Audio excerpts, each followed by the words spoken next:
I could have told that story a bit better, or, that was a laugh in a weird spot. Why did they laugh there? Interesting. So For people who what happens is there are many practitioners I know in their own space, whether they're in mining or property or consulting.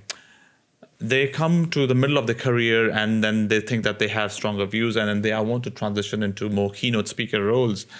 And there are people who are watching and listening. Many people are thinking that they want to start keynoting. What's the telltale signs for you, or what are the green flags when you are self-assessing yourself to be a good keynote speaker? And how do you know that you are a good keynote speaker? And how do you test without the audience to start with? What's the process from there? There's public speaking, and then there's keynotes, right? So public speaking is a skill of feeling comfortable talking in front of people.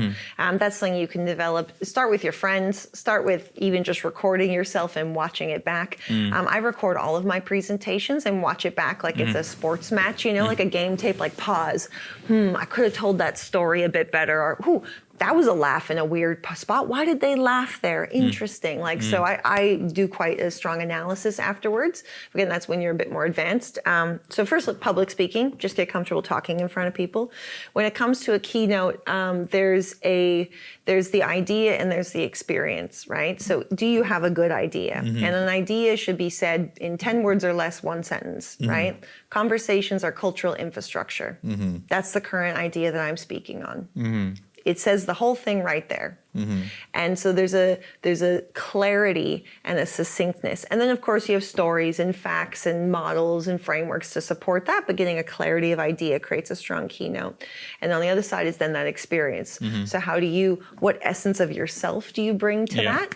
What are your unique stories or perspectives? I was just talking to someone who is a competitor, if you will. We're both facilitators and conversation experts, but he brings a completely different experience and skill set to it than I do. And so to make it your own, you have to be more of yourself, ironically. So if you are fascinated by frogs, bring that into your keynote, right? Whatever it is. Bringing that essence and then the experience as well. How do people feel when they're in the room? And that you can only really get through practice and through testing with audiences, feeling the feedback.